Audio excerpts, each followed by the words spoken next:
So right now, I'm in my room in a small town northeast of Berlin, where I am co-facilitating with Rachel Rickards, Module 5 of this year's Field Facilitator Training.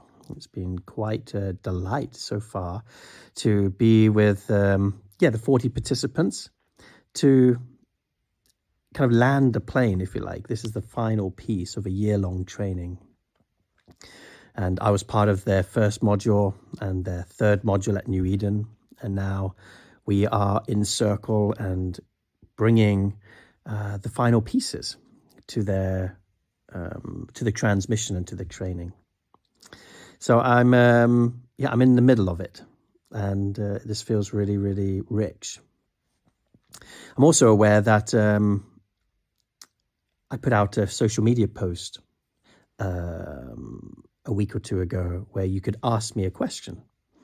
And we had a few questions, and I thought, why don't I try on to answer a few of them? These questions were pretty, well, I'll start with the first one, which seems super easy. I think somebody asked like what my favorite ice cream flavor was. I like easy, so let's start with the easy one. I don't actually eat ice cream, and that might sound a bit strange. I'm not really good at digesting dairy, so I have a bit of a problem with it. If I didn't, I like Magnums, the combination of a crunchy, peanut, buttery, and chocolate flavor. I love the combination of chocolate and peanut butter. There's something quite delightful about that. It's usually found more in the US than in Europe. So it's one of the things that I kind of miss about being in the US more is experiencing the peanut butter and chocolate combination. What was another question? Something about how to really claim and be in the fullness of who we are when there is trauma present. Just for everybody to be on the same page, when I talk about trauma, it's similar to, say, how Gabor Mate would define it, where there is latent or undigested charge from an event or an experience or a period of life that may have been repeating, where we have not fully been able to move and release and connect to these parts. So they hold almost like an echo or a residue or, like I said, a remnant charge. When we enter into a relationship or a moment in life and something might be difficult, too much, too fast, too soon, it can stimulate that charge and resurface that trigger. And the trigger is then heightened and overly sensitized and becomes bigger because of what's already present. So remember, trauma is what's already inside of you. And it is the response of not just what happened to you, but what happens inside of you in response to what happened to you.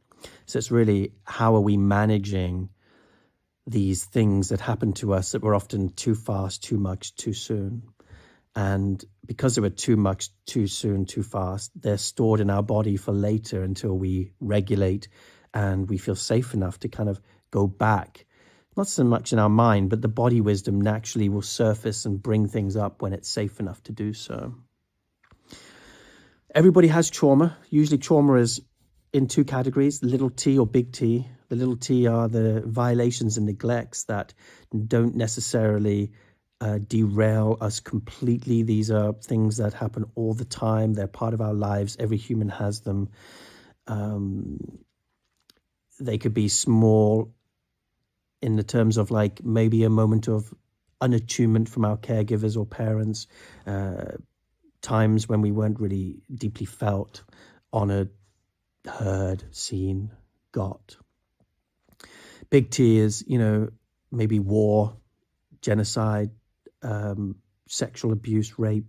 I'm not minimizing by only mentioning a few. There's a lot, but I'm just talking about, you get a sense that it's big, right?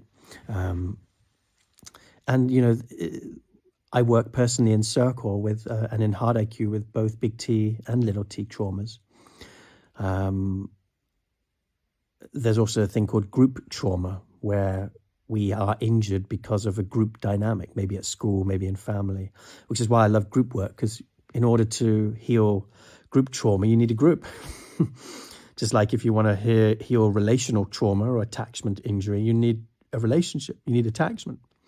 So we often need the very flavors of the things that injured us, or at least the container or the frame. We can't, in other words, do it on our own. So I'm saying all of that to prelude or, to answer this question, because trauma does diminish range. It does mean that we cannot fully access our full aliveness and our full emotional, energetic capacity and full spectrum of how life force and love wants to move and how consciousness wants to move through our being and our body. So that's really the definition of trauma, is diminished range over the long term due to things that have happened in our past. Therefore, I don't see it as how do I live my fullest self, because I'm always on a path of growth like this. I'm doing the best that I can to open more to myself. And the way I meet trauma is not by push, but by encouraging slowing down. If trauma happens because things happen too fast, too much, too soon, the opposite of that would be to slow down and to go into slow motion, to come into rest, to prioritize things that put my nervous system into parasympathetic dominance, to not push and strive in the way that is coming from needing to do in order to get value, but to rest in beingness. And to realize that as I drop more and more into safety, as I prioritize that, more and more becomes available to me. And I think that's different to how things were in the past, in terms of the personal development, which was more about pushing to the edge, go beyond your comfort zone, change your beliefs, reframe your mind, where it's now more about nervous system, polyvagal theory, dropping into regulation, parasympathetic dominance, doing the things that help us come into deep rest.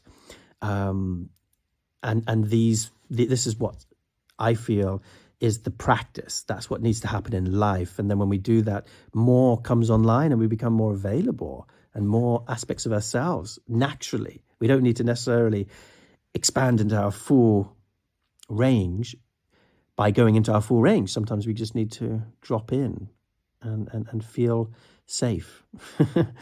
And so I think that's how we live with trauma, is to accept it and love what is and welcome it and be aware that it ain't going anywhere. There's often this fallacy or this thought that as soon as I meet it and do my therapy and I kind of heal it, it's done and it's gone, and like I don't have trauma anymore. Trauma is not something in the body that disappears and the aim is to get rid of it. Our trauma is in fact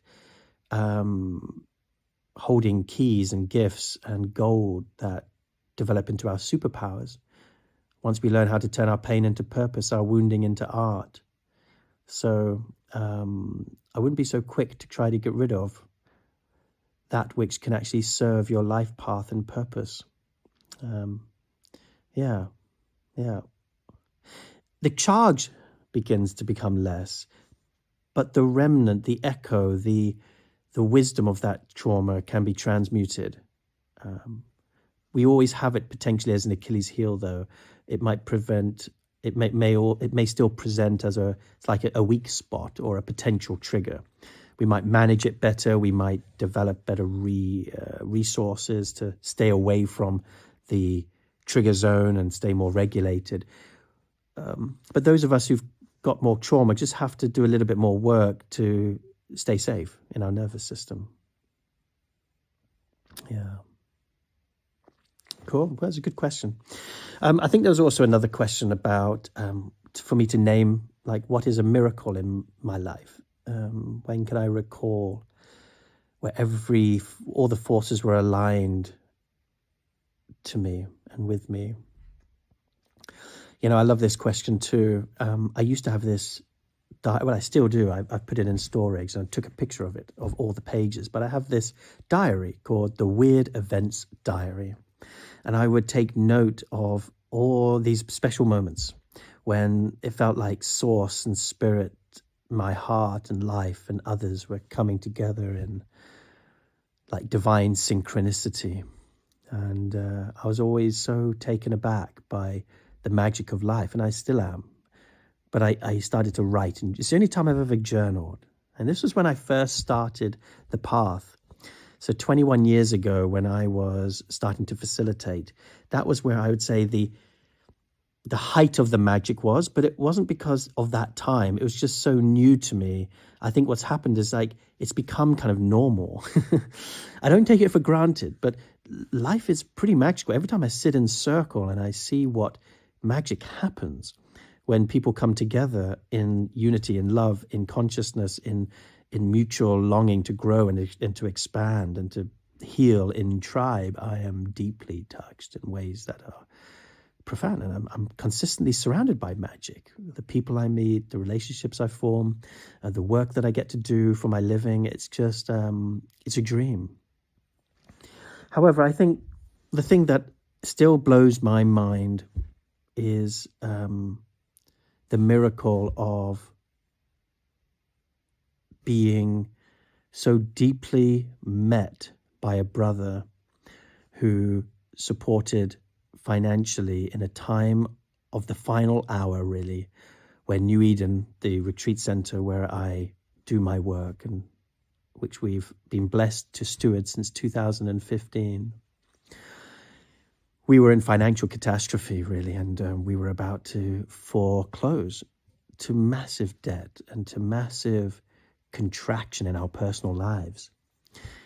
And I remember the day when I had a referral from a member of the community who said, "Hey, I think this brother could help. He's really in his heart, and he's already been supporting other retreat centers here in the Netherlands." And I was like, wow, okay. So I had a meeting with him and felt this instant connection. And not like an investor or anything where the primary thing was all about money. It was just about connection and energetics and doing good in the world. And we only had 1 hour or so.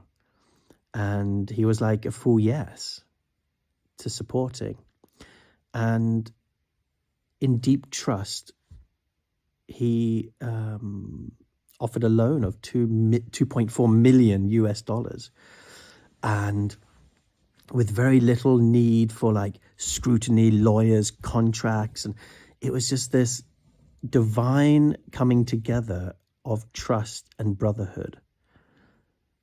And it just blew my heart wide open. I just didn't believe it. I was just like in awe that that existed.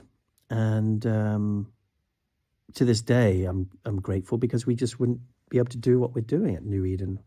And what it's been able to create for people, the experiences, it's just been, what New Eden is a miracle, but it was only possible because of the miracle of support that came out of, I don't know how to describe it. It was just amazing. So I learned a lot from that. And it was just, I remember the moment that funding came in and I was just like, oh my God, it actually happened. It was like a part of me didn't even believe that it was actually going to happen. You know, there's somebody saying yes, and then there's somebody sending 2.4 million US dollars to your bank account. It's just one of those incredible things that is just like, life-changing. So we're able to, to take care of this baby. And of course, it's not a gift. It's a loan. It's something we need to work diligently to meeting responsibilities to ensure that we take care of this gift or this support. But it gave us that chance to live my dream and to build something that is still to this day serving every single life who is attending or coming to a retreat at New Eden. So yeah, really, really cool.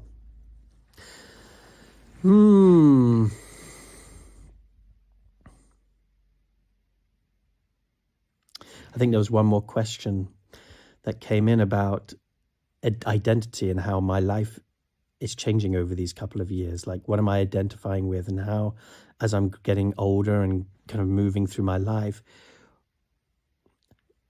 what new things are kind of growing in me and developing in me and opening in me, and where is my identity being formed now compared to where it has been? This question around identity, and does it change really, and what's coming online now in terms of my being. So as somebody who's prioritized consciousness in the world, where I'm wanting to grow and evolve, what has been developed over the path of my past, but also what's coming online in these coming years? What am I sensing is the upgrade maybe, or the new parts that I'm prioritizing?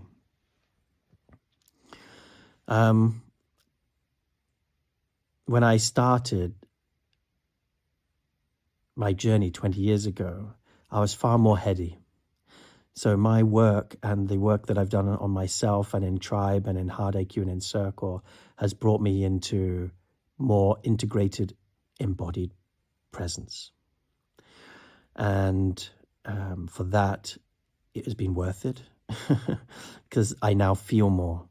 And the experience of being in touch emotionally and feeling my power, my fire, my grief, and my capacity to surrender and have rich, deep relationships. And that impacts every area of my life, my sexuality, my intellectuality, my capacity to just be in awe at this most simplest of things, walking in nature. And like I shared earlier in another question, this ability to slow down has allowed me to transform my being, one from where I'm pushing to one where I'm being. I used to push a lot, and that created a lot of burnout and health issues. I think that's what's toxic, actually, is the part of us that pushes, that always needs to do in order to get approval or validation or to be. And like there's something I need to do to just be worthy to exist. That has relaxed. So I'm working less, even though for some people it might feel like, shit, he's still doing a lot. For me, it feels less than I used to. I'm not doing launch after launch after launch and video after video after video and push and retreat after retreat after retreat. I still do a lot, but I wouldn't say it's a third of what I used to do. And I actually want to continue that. I actually want to work less, but create more time for things that I've put on hold: adventure, travel, being a father, being a husband, having a home, living in community, developing a school or something. I don't know, like I'd love to volunteer in a third world country and not have to worry about my business at home, finances, and just feel the gift of giving back in a way that is really nourishing to my soul, and doing more things like that. So I feel that coming, all those areas. It's almost like some people, they develop their family life first, and then maybe their career fits in or comes later. But for me, I've been so in my devotion to mastering my art as a circle facilitator in Hard IQ that I think I've pushed other parts of my life to one side: hobbies, interests, relationships, and children, and stuff like that. And I'm looking forward to having that experience in my next chapter, and bringing the consciousness and the love and what I've developed as skills into those areas.